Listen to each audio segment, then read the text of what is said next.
Donc, nous avons comme intervenant aujourd'hui Monsieur Thierry Delemotte, directeur territorial de la CAF de Loire-Atlantique, Madame Emmanuelle Ménard-Vigneron et Marina Jourdon du CDIFF de Maine-et-Loire qui se présenteront tout à l'heure, et Madame Sophie Tillon, chargée du partenariat France Travail Pays de la Loire.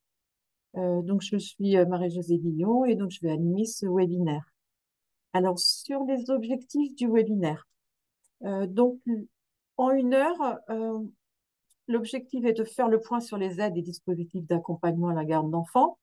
Et puis, nos deux participantes du CDIFF vont nous témoigner de l'expérience d'accompagnement à la conciliation vie familiale et vie professionnelle. Et puis, on aura découverte d'initiatives territoriales. Et puis, on aura un point sur les aides avec France Travail. Donc, on va démarrer avec trouver un mode d'accueil. Ensuite, par Monsieur Delemotte. Ensuite, on aura une intervention. Il poursuivra sur identifier les relais et comment on mobilise les aides de droit commun, qui sera complétée par Madame Tillon. Ensuite, on aura la présentation par le CDIFF du mode d'accompagnement des publics dans la recherche d'un mode d'accueil. Et puis, on aura un petit point sur se repérer dans les aides au développement de places de garde d'enfants pour les entreprises. Ce sera Monsieur Delemotte qui conclura sur ce point-là. Alors, je passe la parole à Monsieur Delemotte. Donc bonjour à toutes et à tous. Je vais en quelques minutes essayer d'être faire preuve de plus de pédagogie possible, vous présenter les différents modes d'accueil, comment les trouver, comment identifier les leviers, en tout cas les moyens qu'on peut mobiliser auprès des familles pour faciliter la garde de l'enfant. Et donc, on va démarrer tout de suite par trouver un mode d'accueil. Déjà, de rappeler qu'il y a différents types de modes d'accueil. Il y a ce qu'on appelle les modes d'accueil collectifs, ce qu'on appelle les crèches et les micro-crèches. Et on a ce qu'on appelle les modes d'accueil individuels via les assistantes maternelles. Donc, il y a différents types d'assistantes maternelles. Il y a celles qui font de l'accueil à leur domicile, d'autres qui sont regroupées dans des structures qu'on appelle les maisons d'assistantes maternelles, les MAM, où elles se regroupent dans un tiers-lieu et elles sont plusieurs, donc à pouvoir prendre l'accueil de plusieurs enfants. Il y a les accueils en crèche familiale. Ça, c'est quelque chose qui était fortement développé il y a quelques décennies et qui tend à s'estomper. Il y aura peut-être un regain plus tard. Mais en gros, c'est des assistantes maternelles qui sont salariées des collectivités. Et donc, il y a une organisation spécifique. À noter que pour l'accueil pour les assistantes maternelles, il y a des vigilances à avoir. C'est que les parents sont donc les employeurs de ces assistantes maternelles. Et donc, ils doivent établir un contrat de travail, ainsi qu'en chaque fin de mois, des fiches de paie. Et comme à la fin du contrat, une fois que arrivé aux 3 ans de l'enfant, avant qu'il rentre en maternelle, eh ben, il va falloir faire la rupture du contrat et faire le calcul des modalités de rupture de contrat. Donc il y a quand même voilà, une petite vigilance à avoir sur l'aspect juridique que représente voilà, le recours à une assistante maternelle selon le public à qui on s'adresse dans un parcours d'insertion. Il existe un troisième mode qui est l'accueil au domicile des parents par une personne salariée. C'est un peu spécial, parce que ce n'est pas une assistante maternelle. Les assistantes maternelles, elles sont agréées par la PMI, donc par le conseil départemental, alors que l'accueil au domicile des parents peut se faire par des personnes qui n'ont aucun diplôme, enfin, il n'y a aucun diplôme requis. Donc, c'est un peu plus aléatoire, on va dire, sur la qualité de l'accueil. Et par ailleurs, c'est connu pour être beaucoup plus coûteux pour les familles par rapport aux autres modes d'accueil. D'ailleurs, à noter que globalement, ce qui coûte le moins cher aux familles, c'est l'accueil en crèche. C'est vraiment là où il y a un coût qui est moins élevé, mais on y reviendra peut-être plus tard. Si on va dans la diapo suivante. Euh, Quelques éléments de contexte sur les modes d'accueil, en tout cas dans notre région. On a un taux de couverture, c'est-à-dire que pour 100 enfants, on a dans notre région 77 places d'accueil. C'est un taux relativement élevé par rapport au reste du pays, puisque la moyenne nationale est autour de 60%. Néanmoins, c'est un taux, et quand on communique auprès des familles en Pays de la Loire, ça reste compliqué pour elles, puisque pour 2 familles sur 10, il n'y a pas de mode d'accueil disponible. Donc, à moins d'avoir des familles qui soient, où c'est un choix volontaire de ne pas avoir de mode d'accueil, eh ben, on se retrouve dans des situations où bah, voilà, les familles n'en trouvent pas, dans certains cas. Et par ailleurs, si le taux est élevé, eh ben, il peut quand même y avoir une certaine hétérogénéité dans ce taux selon là où on se trouve sur le territoire. Par ailleurs, la situation est à nuancer parce que l'accueil, ce fort taux sur notre territoire est essentiellement dû à la présence d'un grand nombre d'assistantes maternelles. C'est une particularité de l'ouest de la France. L'autre particularité, bah, c'est que cette population vieillit. Vieillit et c'est pas un métier qui attire, donc il n'y a pas vraiment de renouvellement des assistantes maternelles. On prévoit, par exemple, Pays de la Loire, enfin en Loire-Atlantique, que 10% d'entre elles vont partir à la retraite dans les 5 ans à venir. Ça représente peu ou prou quand même à peu près de 2000 places d'accueil du jeune enfant. Donc c'est quand même un impact énorme. Par ailleurs, ce qu'on constate également depuis la crise Covid, alors ça existait un peu avant, mais ça s'est vraiment amplifié depuis, c'est une pénurie de professionnels dans les structures d'accueil collectif, donc les crèches. Et là, on fait face à voilà, une difficulté qu'on rencontre dans d'autres secteurs d'activité du pays, en tout cas dans les métiers du social, c'est cette difficulté à disposer de personnel. Or, les règles d'encadrement sont strictes dans les crèches. Et donc, au-delà d'un certain seuil, on doit diminuer, les crèches doivent diminuer leur capacité d'accueil. Dans certaines collectivités, notamment des grandes, on a par exemple 10% des crèches municipales qui sont fermées faute de professionnels disponibles. Donc ça, voilà, c'est les éléments à avoir en tête parce que derrière ce chiffre assez élevé de taux de couverture, là, il y a un certain nombre de contrastes et de réalités. Alors, dernier élément de contexte, c'est le déploiement du service public de la petite enfance qui doit avoir lieu en 2025, qui est en lien avec la loi sur le plein emploi qui a été votée en décembre 2023 et qui confère aux collectivités de nouvelles compétences. Elles deviennent les autorités organisatrices de l'accueil du jeune enfant, c'est-à-dire que les collectivités devront désormais, de manière plus poussée, estimer, en tout cas évaluer les besoins en mode d'accueil sur leur territoire et les offres disponibles et travailler à ce qu'il y ait une adéquation entre les deux.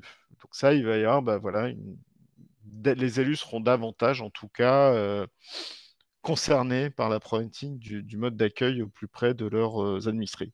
Ah, ça ne vous a pas échappé. Dimanche, il y a eu quelques annonces du président. Je ne sais pas s'il va y avoir une remise en cause de cette loi. Il y aura peut-être des nouvelles orientations, donc ça sera à suivre. En tout cas, voilà pour les éléments de contexte. Si on passe à la diapositive suivante, on arrive à comment trouver un mode d'accueil pour les familles. Eh bien, il y a différentes modalités, mais il y en a une principale. C'est les relais petite enfance qu'on appelle RPE, qui sont des structures physiques réparties sur l'ensemble du territoire, qui généralement sont, enfin même quasiment 100%, dépendent des collectivités, donc c'est des salariés en tout cas du personnel des communes, et dont la mission du relais petite enfance, c'est d'informer et orienter les parents sur les modes d'accueil. Donc ils sont censés recenser les modes d'accueil disponibles sur leur territoire d'intervention et d'orienter au mieux les familles.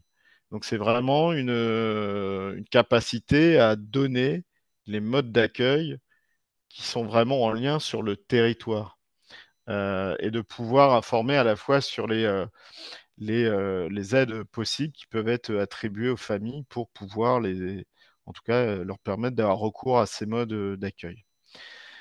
Au-delà de ces lieux physiques, il y a des sites internet. Alors, il y a un site de référence qui est monenfant.fr, qui est géré par la CNAF, qui est notre caisse nationale, qui a été consacré lors d'une loi récente comme le site voilà, qui devait s'imposer. Si on peut juste retourner sur la diapo précédente, merci. Et donc ce site a vraiment voilà, vocation à s'imposer. Il existe depuis de nombreuses années. Il va encore évoluer, mais en tout cas, c'est au niveau du gouvernement et de l'État, c'est le site de référence. Ensuite, il y a des départements, mais là, ça dépend vraiment de chaque département qui ont eux-mêmes élaboré des sites à leur niveau. Par exemple, en Loire-Atlantique, on a le site ASMAT qui référence l'ensemble des offres des ASMAT sur le territoire. Alors, mon enfant, comme le site ASMAT, il y a des recherches par géolocalisation. Je vous le montrerai juste après. Et ensuite, il y a d'autres sites via Google. Si on tape dans la barre de recherche, on peut, là aussi, faut admettre qu'il y a quand même, voilà, ça peut être une source de données. Et pour ceux qui cherchent vraiment des assistantes maternelles, plus assistantes maternelles, il y a d'autres sites privés, alors qui sont payants, comme Nounoutop, je crois, enfin voilà, qui fonctionnent également, mais ils sont, voilà, ils sont payants. Et ensuite, on a également la possibilité de se rapprocher des mairies, qui sont des lieux aussi de contact privilégiés pour savoir l'offre locale, en tout cas au plus près du lieu d'habitation des personnes. Voilà, ce qui nous permet d'enchaîner sur le point numéro 2, identifier les relais petite enfance et mobiliser les aides. Alors, les relais petite enfance, vous pouvez les trouver sur le site monenfant.fr. Et c'est là où on va en profiter. Je vais prendre la main et partager l'écran pour vous montrer ce site. Alors, je vous demande juste 2 petites secondes. Hop, je bouge ça. Voilà, je partage. Normalement, vous le voyez. Oui, non. Oui, je vois des signes de tête, oui. Donc, vous pouvez le voir. Donc là, je suis sur la page Google. Hein, j'ai tapé monenfant.fr, mais vous pouvez taper mon enfant tout court. Il comprendra. On va sur le site.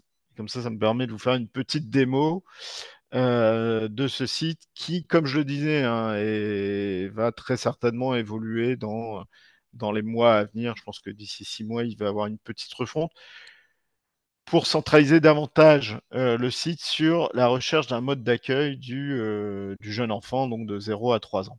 Donc là, je vais à rechercher un mode d'accueil. Et vous verrez, c'est assez basique.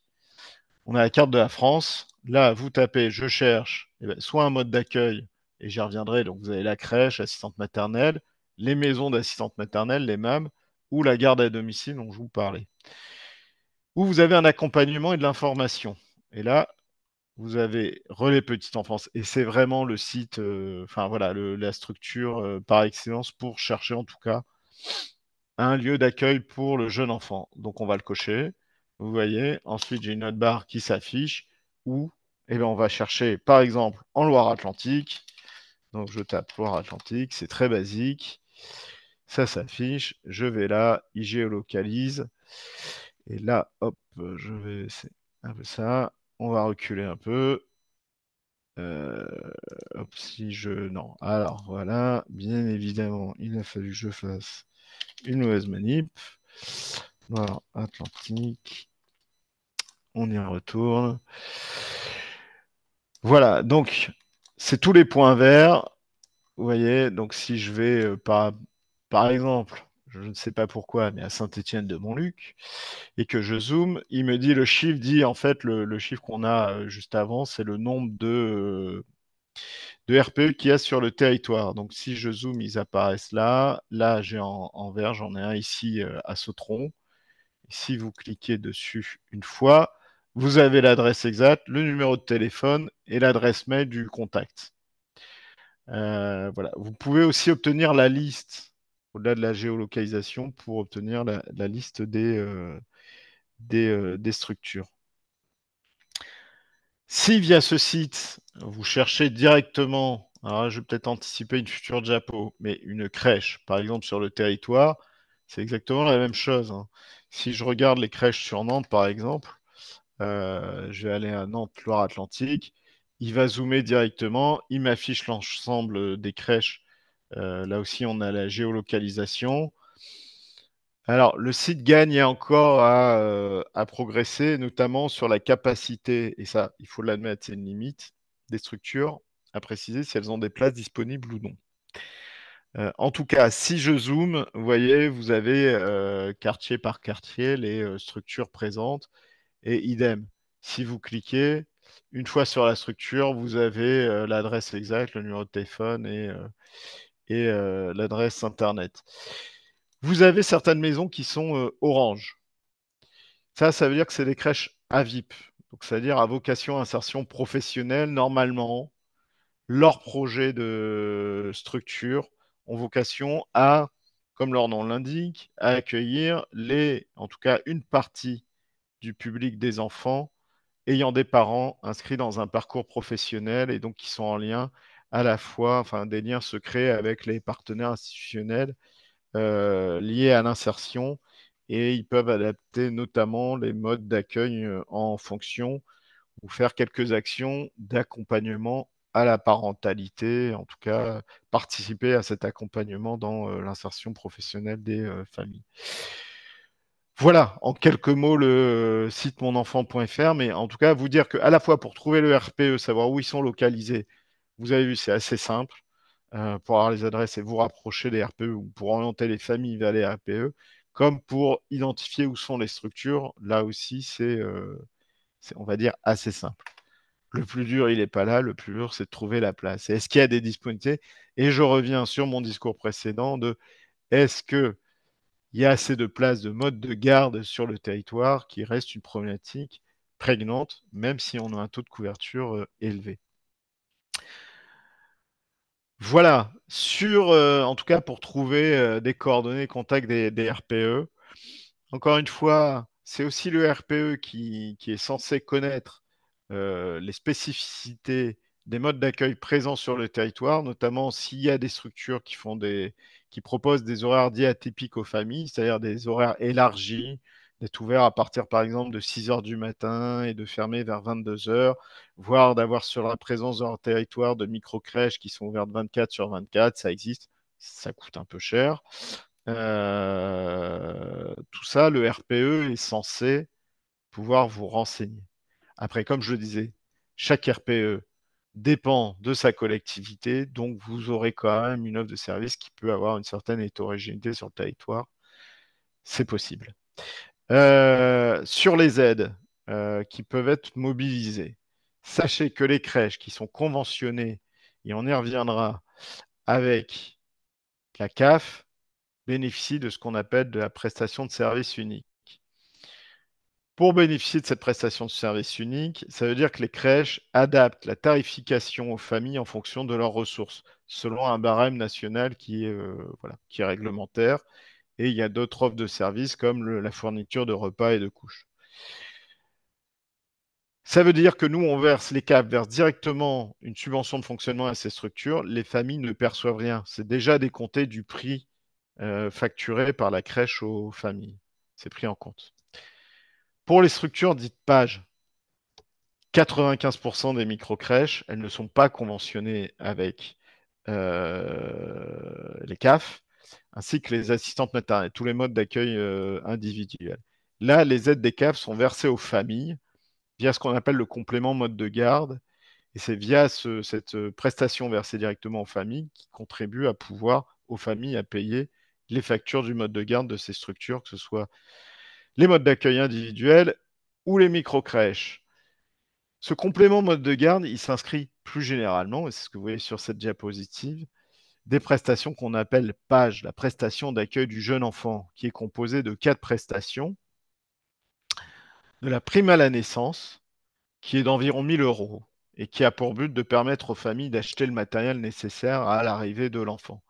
Mais la prime à la naissance, il faut savoir elle dépend des ressources des familles, c'est-à-dire qu'au-delà d'un plafond ressources, la famille ne peut pas en bénéficier. De même, l'allocation de base, qui est... alors, je fais une petite aparté. Pour bénéficier des allocations familiales, bien connues de tous, il faut avoir 2 enfants. Néanmoins, on peut bénéficier de ce qu'on appelle l'allocation de base à partir d'un enfant. Mais l'allocation de base est là aussi soumise à conditions de ressources. Son montant varie environ entre 90 euros et 130 euros, je crois, de mémoire. Mais au-delà d'un plafond, là aussi, voilà, si on dépasse un plafond, on bénéficie de 0 euros. Ensuite, on a ce qu'on appelle la prestation partagée d'éducation de l'enfant. Là, c'est quand la famille, l'un des membres du couple, arrête de travailler et c'est un revenu de substitution qui lui est versé, qui n'est pas très important. D'ailleurs, dans les médias, encore récemment, on parlait d'une refonte de cette prestation pour qu'elle soit plus courte, mais avec un montant plus élevé. Mais encore une fois, avec la dissolution de l'Assemblée nationale, je ne sais pas quand on verra cette réforme prévue. Enfin, le complément de libre choix du mode de garde, ce que je vous disais, le CMG, cette prestation sert à financer les micro-crèches principalement et les assistantes maternelles. Je vais reprendre la main sur le complément libre choix mode de garde. Sachez que voilà, vous avez quelques infos là. Il faut avoir moins de 6 ans, l'emploi d'une assistante maternelle agréée ou d'une garde à domicile ou d'une structure collective habilitée, donc une MAM, etc., ou une micro-crèche page. Vous pouvez trouver les montants, en tout cas pour estimer le montant et faire des simulations sur le site caf.fr. Et je vous propose très vite d'y jeter un petit coup d'œil. Voilà. Donc là, par contre, je vous ferai pas tout le parcours pour retrouver là. J'ai pris la page directement, mais vous allez sur le caf.fr. Normalement, en faisant une recherche assez rapide, vous allez tomber sur la fiche du complément mode de garde. Ça vous donne un ensemble d'éléments qui rappellent les conditions, les montants. Là aussi, il y a des conditions de plafond, mais quel que soit le plafond, on recevra un montant, mais il est plus ou moins élevé selon ses ressources. Et les montants varient. Comme vous voyez, les montants mensuels qui varient selon l'âge de l'enfant, s'il a moins de 3 ans, entre 3 et 6 ans, et selon le mode d'accueil. Là, par exemple, vous avez pour une assistante maternelle garde à domicile, mais si vous allez dans une micro-crèche, les montants varient. Voilà, il y a possibilité de faire une simulation sur le site. L'autre élément,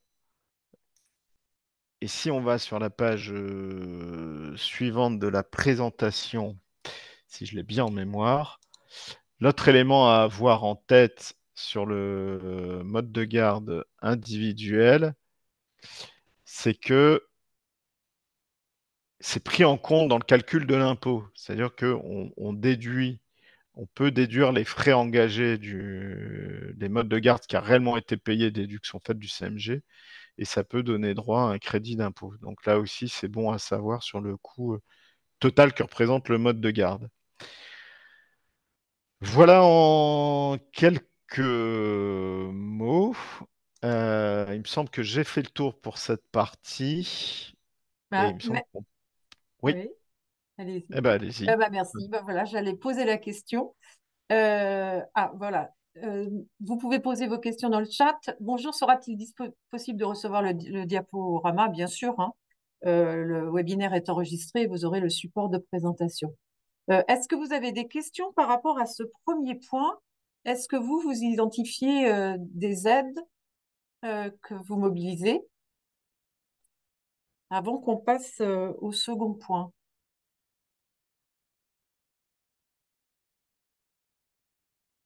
Alors, pas de questions pour l'instant. Alors, je vous propose de passer à d'autres formes d'aide. Donc, Madame Tillon, du service partenariat opérationnel France Travail, va nous présenter l'AGE, qui est une aide qui a changé au mois de mai 2024. Madame Tillon, je vous passe la parole. Merci. C'est ça. Euh, une infographie diffusée sur francetravail.org en septembre l'année dernière montre les freins qui entravent le retour à l'emploi et les contraintes familiales, dont la garde d'enfants, constituent le cinquième frein à la reprise d'emploi. Et donc France Travail propose une aide qui s'appelait auparavant AGP, qui s'est élargie en réalité depuis le 2 mai 2024 et qui s'est élargie. On va voir les différents critères juste après. Et l'AGEPI, donc aide à la garde d'enfants parents isolés, c'est renommé AGE, aide à la garde d'enfants.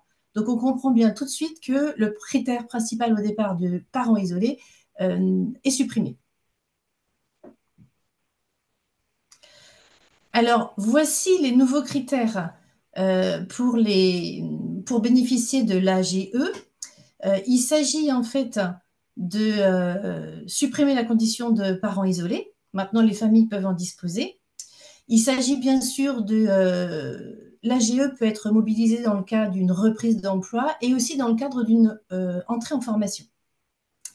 Donc le deuxième critère, c'est dans le cas d'une reprise d'emploi, le contrat peut être plus court que ce qu'il était auparavant. C'est-à-dire là, on doit avoir au moins 28 jours calendaires alors qu'avant, c'était 3 mois minimum.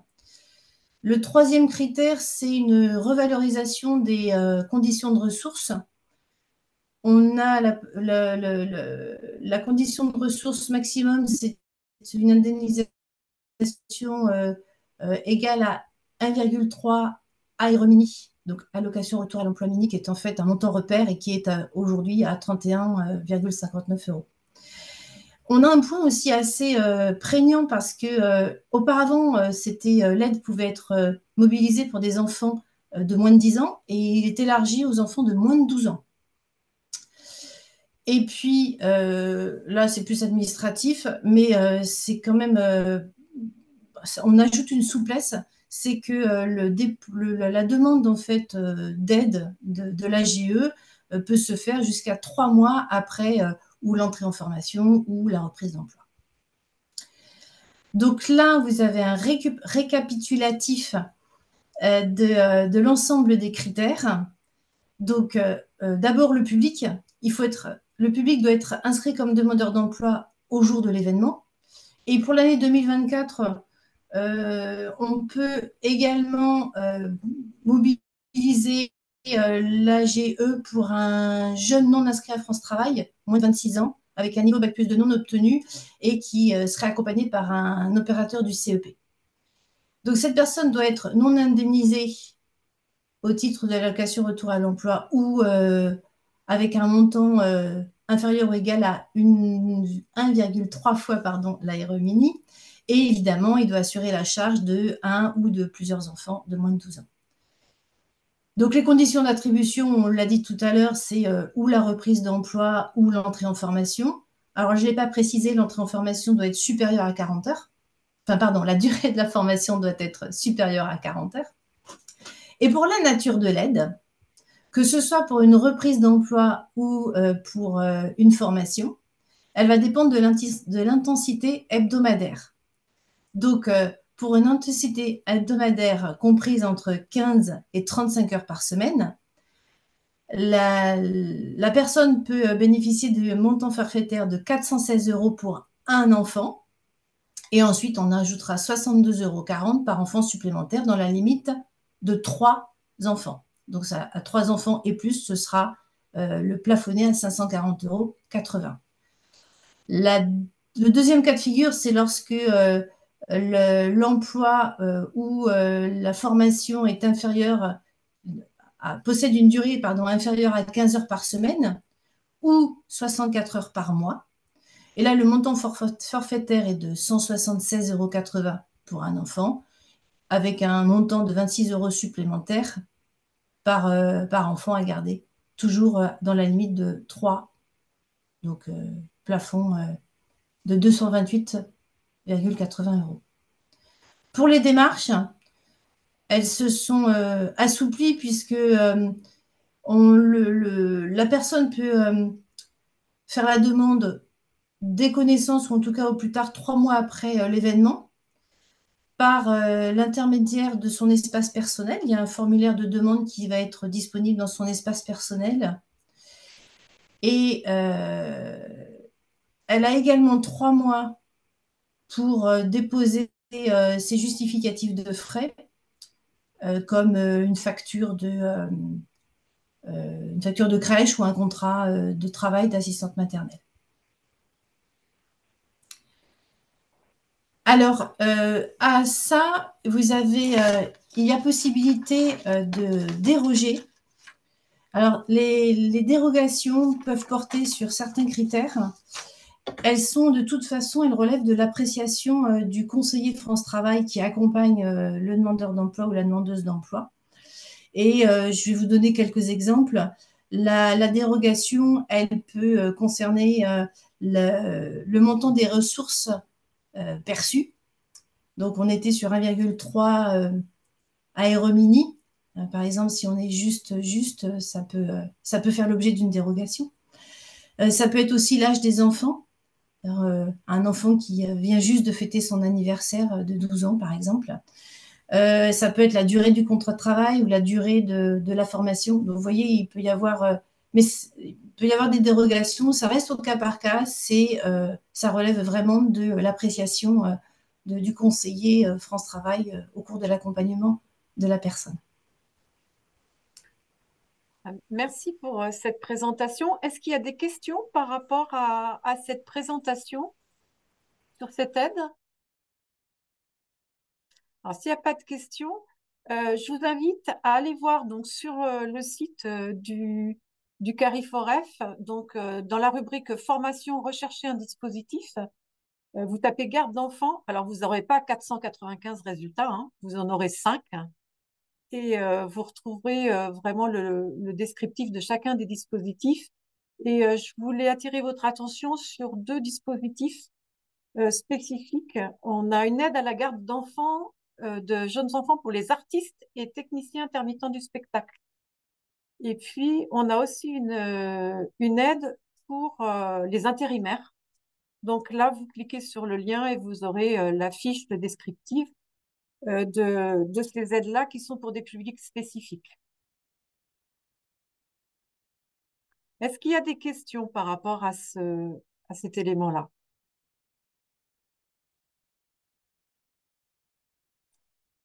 Alors, s'il n'y a pas de questions, je vais passer la parole à Madame Ménard-Vigneron, donc chargée de projet emploi, égalité, insertion au CDIFF, pour qu'elle nous présente un peu la démarche des CDIFF dans l'accompagnement des publics dans la recherche d'un mode d'accueil de l'enfant.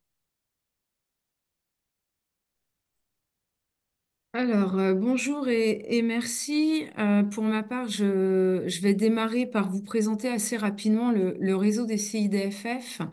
Le réseau des CIDFF, nous avons alors, j'ai pas la main finalement sur le diapo, Madame Guillon, je vais vous laisser faire. Nous dépendons, pardon, d'une fédération nationale. Donc, en fonction de votre lieu d'exercice, vous allez retrouver un CIDFF, voire 2 en Loire-Atlantique, puisqu'il y a une antenne à Saint-Nazaire par département. Donc, les CIDFF ont bel et bien une vocation départementale. Et en Pays de la Loire, on a un réel fonctionnement en région.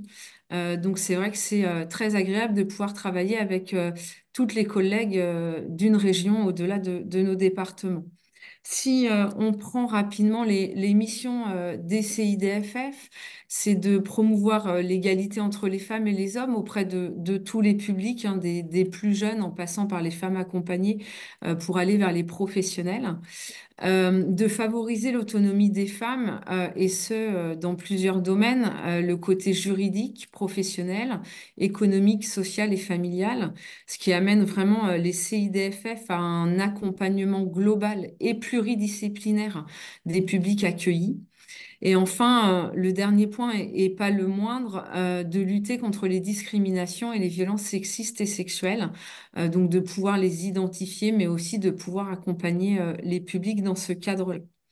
Donc, ces missions, pour qu'elles puissent se réaliser, elles sont portées par des professionnels qui vont être salariés des CIDFF, qui vont être formés sur nos différents sujets, formés à l'écoute, et donc qui vont pouvoir apporter une information confidentielle, gratuite et globale. Donc, dans ce cadre-là, vous allez avoir les juristes qui vont permettre l'information sur les droits. Toute personne qui a besoin d'informations sur les droits peut solliciter un rendez-vous avec un ou une juriste d'un CIDFF. Donc, il est vrai que, par exemple, on peut accueillir les publics sur les questions des contrats de travail, par exemple avec les assistantes maternelles, que ce soit à l'occasion de la mise en œuvre d'un contrat de travail, mais aussi à l'occasion de la rupture.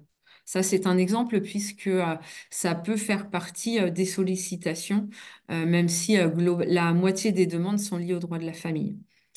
Sur la question des violences sexistes et sexuelles, il va y avoir différentes interventions, de l'accompagnement aux démarches juridiques, de l'écoute et de l'accompagnement psychologique dans certains CIDFF, et aussi auprès des professionnels, de la sensibilisation et de la formation.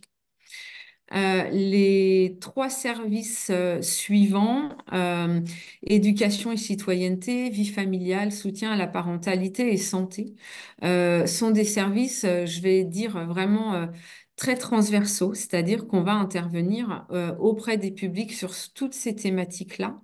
Et donc, on va pouvoir faire le lien entre l'égalité homme-femme, la question du couple, la question du droit, etc. Et on va aussi intervenir auprès des plus jeunes dans le cadre d'un dispositif expérimental en Maine-et-Loire dans les collèges afin de recréer du lien dans des établissements scolaires en quartier prioritaire de la ville. Donc c'est vrai que sur le Maine-et-Loire, nous avons 7 établissements dans lesquels sont positionnés 7 médiateurs sociaux en milieu scolaire dont l'objectif va être de recréer du lien entre les établissements scolaires, les élèves, les familles, mais aussi les acteurs de quartier. Donc, on peut très bien imaginer qu'ils accompagnent des familles ayant besoin d'un mode d'accueil et étant en recherche d'emploi. Le dispositif Dialogue et Solidarité est porté en Maine-et-Loire également et écoute les personnes endeuillées par la perte d'un conjoint. Et très souvent, les personnes accueillies sont dans une situation de veuvage précoce et peuvent aussi être en charge de parentalité d'enfants en bas âge. Je vais terminer par les dispositifs emploi. Les dispositifs emploi, vous en trouvez un par département. Ils vont porter des actions principalement auprès des femmes éloignées de l'emploi. Et donc, en fonction des départements, vous allez avoir des dispositifs qui peuvent être différents. Si je m'attache à la Loire-Atlantique, vous allez par exemple avoir un dispositif intitulé Des ailes pour l'entreprise. Le vignoble se mobilise. Cette action sur le territoire de Clisson vise à la formation des professionnels de l'orientation, de la formation et de l'emploi, mais aussi de la relation entreprise pour que ces derniers puissent travailler sur la levée des représentations genrées liées au choix d'orientation, mais aussi s'approprier les concepts et la démarche d'élargissement des choix d'orientation pour accompagner un public féminin vers des métiers plutôt traditionnellement masculins. Dans le cadre de cette action, il va y avoir aussi de la sensibilisation auprès des femmes pour qu'elles-mêmes lèvent leur représentation, lèvent les stéréotypes liés au genre et qu'elles aient conscience aussi de leurs droits, de comment articuler vie privée et vie professionnelle. Comment effectivement, dans ce cadre-là, les enfants doivent être accueillis soit pour un mode d'accueil d'un enfant de moins de 3 ans, ou sur des temps périscolaires ou de la cantine, par exemple. Et puis, les accompagner dans leurs projets en lien avec les entreprises du territoire. Sur le CIDFF de Vendée, est menée une action depuis plusieurs années qui est intitulée Être parent solo au quotidien, un équilibre à trouver pour un nouveau projet de vie. Et dans ce cadre-là, c'est une action collective qui va accueillir 8 à 10 femmes durant 2 mois, à raison d'une journée par semaine, et qui va avoir pour objectif de renforcer la confiance en soi, de favoriser le droit au répit, de questionner la place de la femme dans la société, sa place en tant que femme, sa place en tant que mère, sa place en tant que professionnelle, et d'accompagner à construire un projet personnel, professionnel, et de renforcer la concrétisation de celui-ci. Pour le CIDFF de Maine-et-Loire, depuis 2021, Angers-Loire Métropole porte le dispositif expérimental Cité de l'emploi. Et dans ce cadre-là, deux freins principaux ont été identifiés auprès des publics accompagnés, la mobilité et la question du mode d'accueil du jeune enfant. Et donc, en lien avec les travaux réalisés, le CIDFF de Maine-et-Loire a été sollicité au regard de ses missions autour de l'information sur les droits, sur la parentalité, d'accompagner des familles à la recherche d'un mode d'accueil dans le cadre de leur retour à l'emploi. Et donc, je vais laisser la parole à Marina Jourdon, qui expérimente ce dispositif depuis la fin de l'année 2023. Merci Emmanuel. Bonjour à tous, donc Marina Jourdon, je suis chargée d'accompagnement des demandeurs d'emploi en recherche d'un mode d'accueil pour leurs enfants de moins de 3 ans.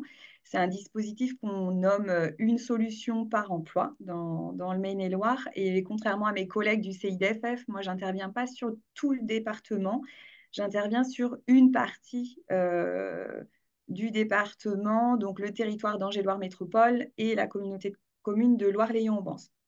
Donc, c'est un projet expérimental, effectivement, qui va de septembre 2023 à août 2024. J'ai appris hier que le marché allait être reconduit jusqu'à décembre 2025. C'est une excellente nouvelle, en tout cas pour les familles.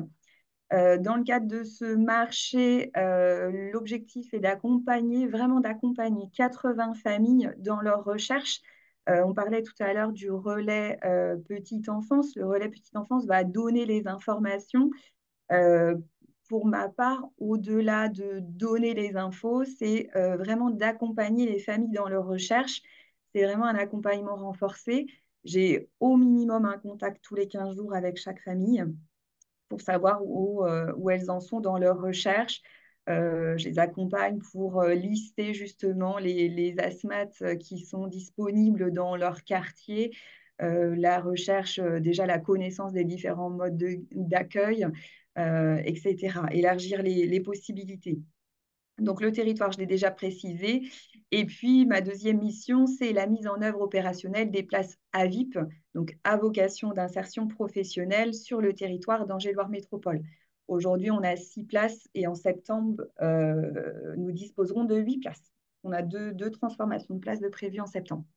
Donc, c'est un dispositif qui est financé par des fonds européens, la préfecture via la Cité de l'Emploi, le département de Maine-et-Loire, la ville d'Angers, donc l'ALDEV, Angers-Loire Développement, et puis la CAF, le financement CAF.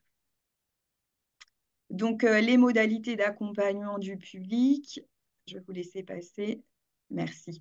Donc, le public m'est orienté sur prescription des professionnels. Ils peuvent pas venir directement au CIDFF, contrairement à l'activité de mes collègues, juristes, psychologues ou chargés d'accompagnement emploi. Pour bénéficier de l'accompagnement, une solution par emploi, les bénéficiaires doivent être orientés sur prescription par des travailleurs sociaux du territoire ou les chargés d'insertion pro. Donc, 3 critères obligatoires. Donc, vivre sur le territoire de l'expérimentation, bien sûr, être en démarche d'insertion pro et être parent d'un enfant de moins de 3 ans. Donc, ça, c'est des critères, je ne peux pas y déroger. Et en plus, ils doivent répondre à au moins un de ces 4 critères. Donc, c'est l'un ou l'autre, ou ça peut être cumulatif, mais au moins un des 4 critères, vivre en quartier prioritaire de la ville, être âgé de 26 ans ou moins, être en situation de monoparentalité et ou être bénéficiaire des minima sociaux. Ça, c'est des critères cités de l'emploi. Donc, l'accompagnement des bénéficiaires, donc 4 objectifs, effectivement, de permettre aux parents d'identifier ses besoins d'accueil. Ce n'est pas parce que je travaille 20 heures que j'ai besoin de 20 heures d'accueil pour mon enfant. Non, je vais avoir besoin de plus de temps puisque voilà, il y a le temps de l'accueil, le temps que je vais mettre pour me rendre sur mon lieu de travail, faire ma journée de travail et puis le même temps le soir. Donc ça, c'est aussi beaucoup de pédagogie auprès des parents.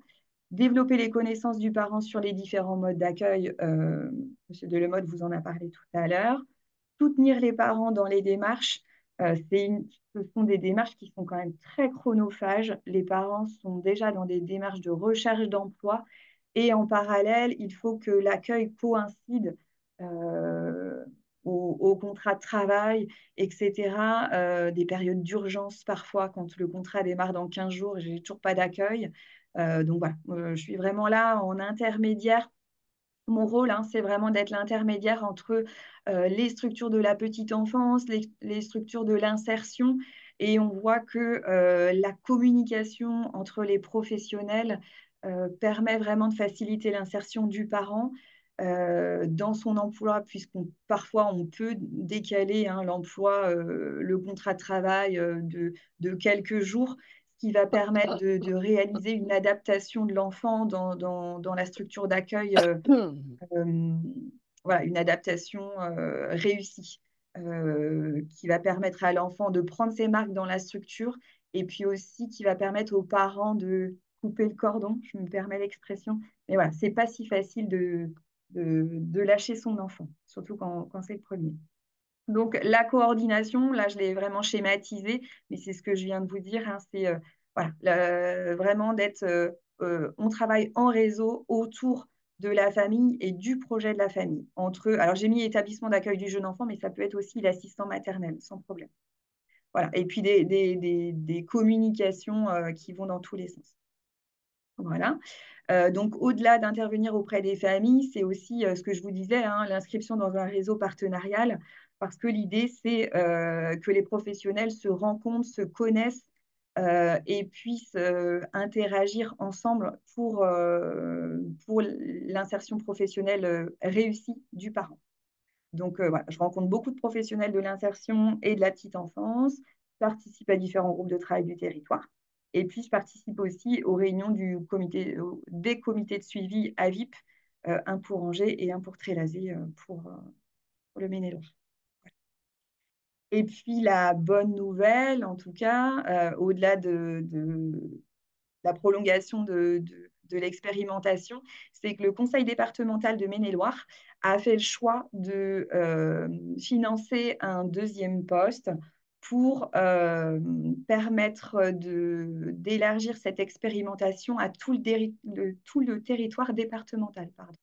Donc, à partir de septembre, euh, toutes les, euh, toutes les collectivités du département de Maine-et-Loire vont être concernées par cette expérimentation et par l'accompagnement des demandeurs d'emploi en recherche d'un mode d'accueil pour leurs enfants de moins de 3 ans. Voilà. Merci. Donc, alors, pour cette intervention, on a quelques questions. Je vous propose qu'on les prenne à la fin parce qu'on a encore un petit chapitre. Parce que là, on a une question. Est-ce que ces groupes de travail ont vocation à se développer en dehors du Maine-et-Loire? Alors ça va être des décisions des départements. Voilà. Donc nous, ça émane des acteurs du territoire qui ont vraiment relevé ce frein, comme tu disais, Emmanuel, hein, dans les deux freins principaux, la mobilité et la garde d'enfants.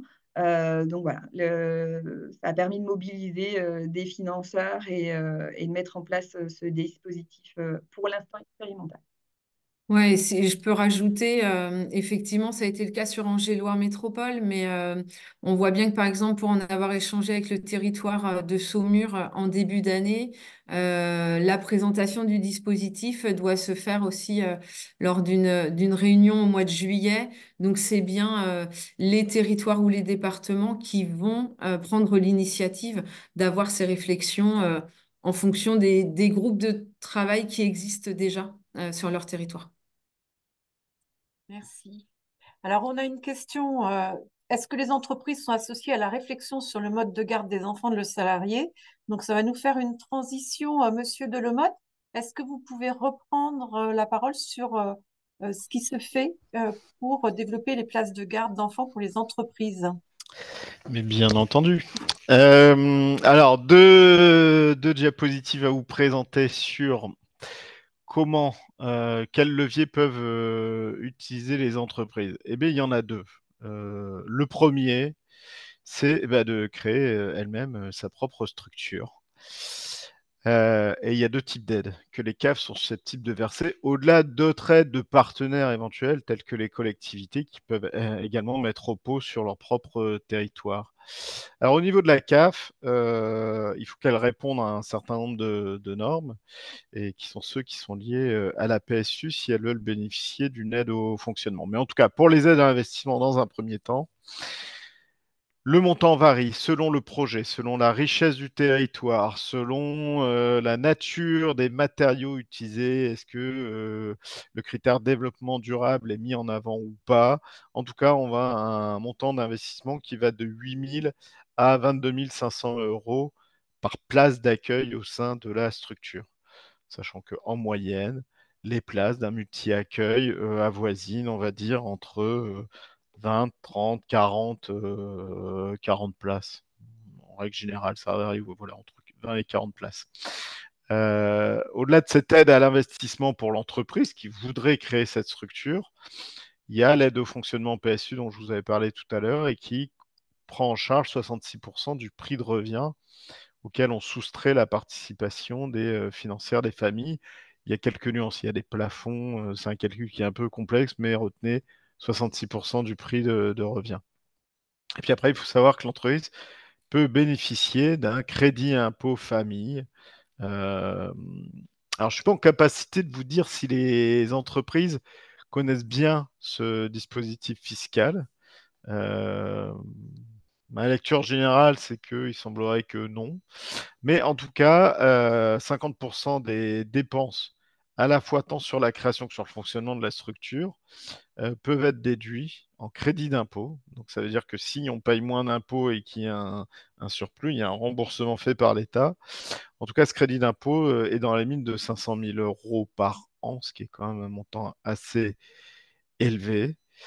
Voilà, point de vigilance. Évidemment, vous l'aurez compris, créer sa propre structure quand on est une entreprise, c'est pas. Il faut déjà gérer son propre business.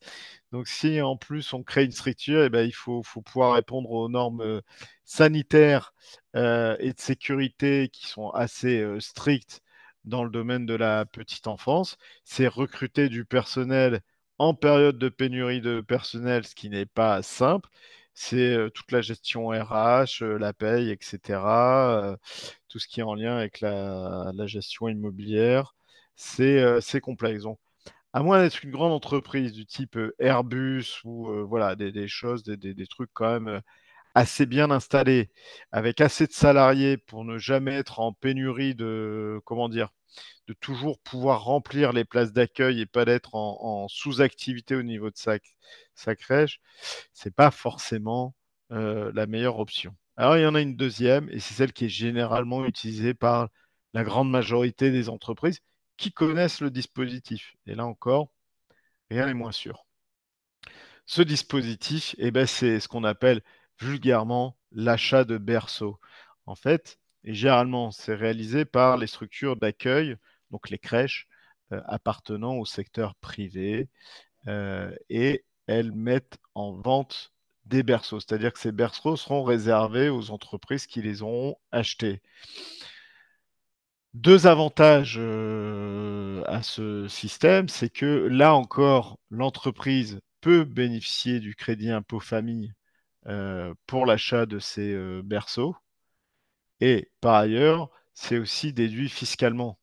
C'est-à-dire que le prix qu'elle verse pour le berceau, c'est bien décompté de ses charges opérationnelles, ce qui fait que le prix de la place lui revient à 25% du coût total. Prix d'une place d'un berceau, je dirais à la louche, entre 10 000 et 14 000 euros à l'année. Donc voilà, donc vous comptez que pour l'entreprise, in fine, ça lui coûtera 25%. L'avantage par rapport au scénario précédent, c'est qu'elle n'a pas à bâtir la structure, elle n'a pas à gérer le personnel, donc c'est beaucoup de frais de gestion en moins directement à gérer. Et le second, c'est que en fonction de la population qui compose les salariés de son entreprise, eh ben, elle peut jouer sur le nombre de berceaux. Certaines années, elle en aura besoin de 10, par exemple, et d'autres, elle réduira à 7. Donc voilà, et c'est toute la gestion des contrats qu'elle aura à avoir avec l'entreprise, enfin la crèche privée qui gère le système. Donc après, ben, c'est tout le système économique à mettre en place. Comment les acteurs peuvent motiver les entreprises à elles-mêmes solliciter des groupes privés pour installer une crèche dans leur secteur s'il n'y en a pas. Et s'il y en a une, bah, c'est de se rapprocher de ces crèches privées pour savoir s'il y a des berceaux disponibles. Là encore, je pense que, et un peu comme le disait le CIDFF, c'est aussi le rôle des collectivités qui connaissent leur tissu économique et qui doivent participer à leur développement, les chambres de commerce également. C'est tout cet ensemble d'acteurs qui peuvent être mobilisés. Comme vous le voyez dans ces diapos, hormis quand on veut créer la structure elle-même par la crèche, la CAF intervient, mais l'achat de berceaux, etc., on est totalement, nous, CAF en tout cas, en dehors de cet environnement. Voilà en quelques mots, résumé euh, sur le sujet. Merci. Alors, alors, on a des questions. Alors, c'est pas des questions par rapport à l'accompagnement des personnes étrangères, hein.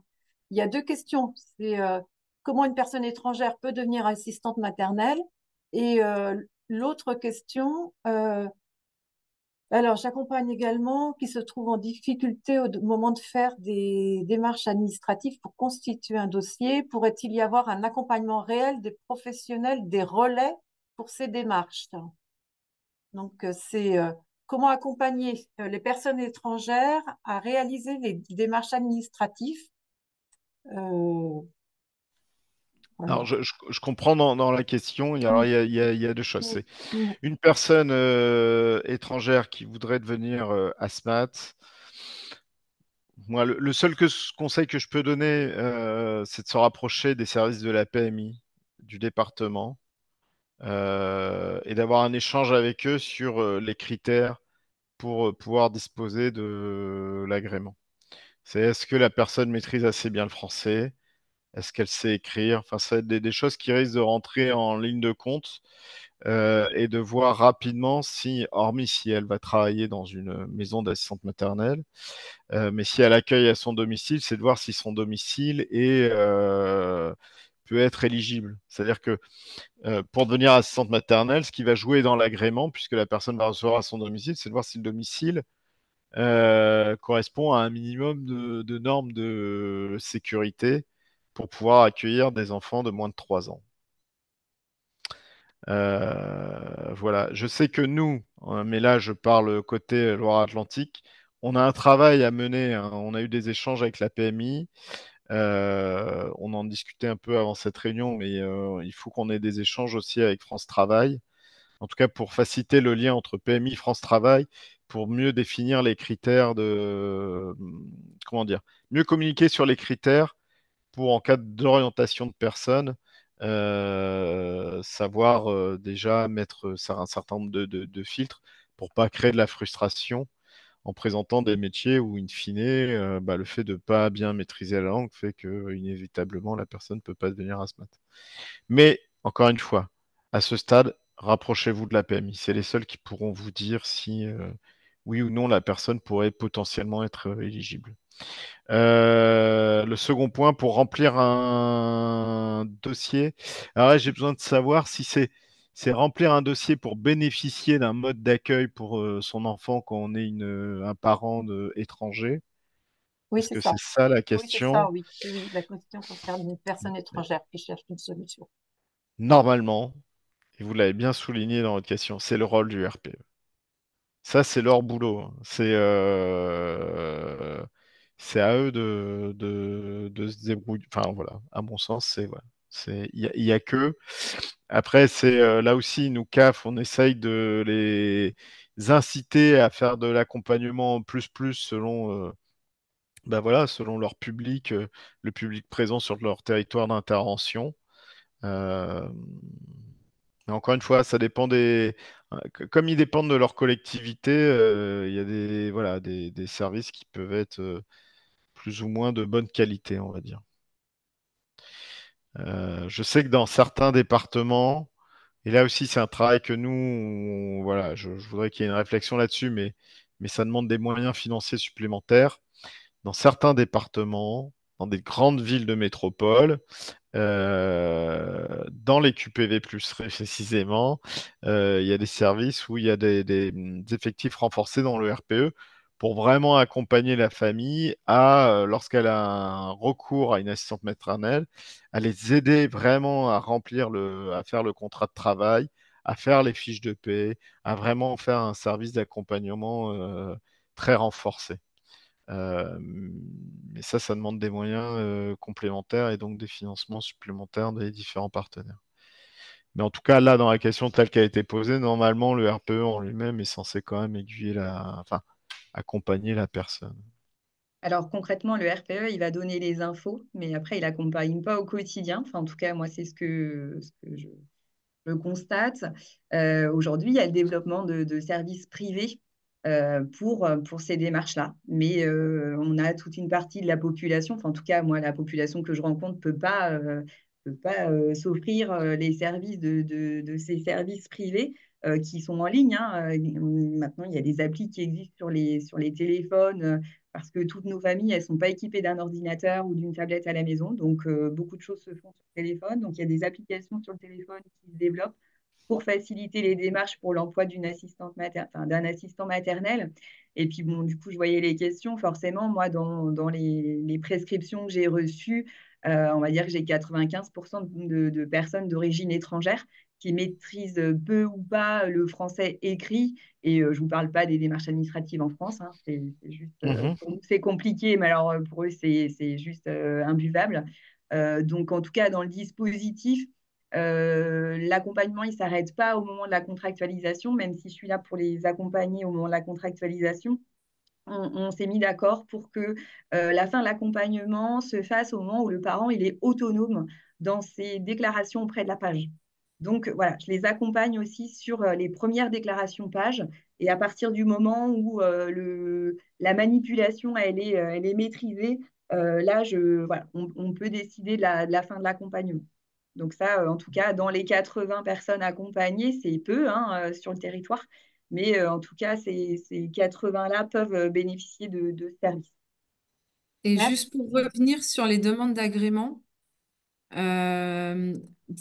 peut-être que ça peut aider à Trélazé, le relais pour l'emploi, le RPE, expérimente une action qui s'appelle Solidaire MAM depuis, je dirais maintenant, à peu près 18 mois. Cette action, elle a pour vocation à accompagner des publics à éventuellement la création d'une maison d'assistante maternelle ou en tout cas à être dans des démarches pour devenir assistante maternelle. Et peut-être que vous pourriez avoir justement des infos sur la question aussi de l'accompagnement à la demande de l'agrément en lien avec le conseil départemental. Merci pour ce tuyau. Euh, on arrive au terme de ce webinaire. Merci à nos intervenants. Euh, on a des questions bien spécifiques concernant les personnes étrangères. On va les relayer à notre collègue qui travaille sur les primo-arrivants et ça pourra peut-être faire l'objet d'un webinaire spécifique plus dédié aux professionnels qui accompagnent les primo-arrivants. Je vous remercie et puis je vais vous souhaiter une bonne fin de journée. Merci, au revoir. Au revoir. Merci. Merci.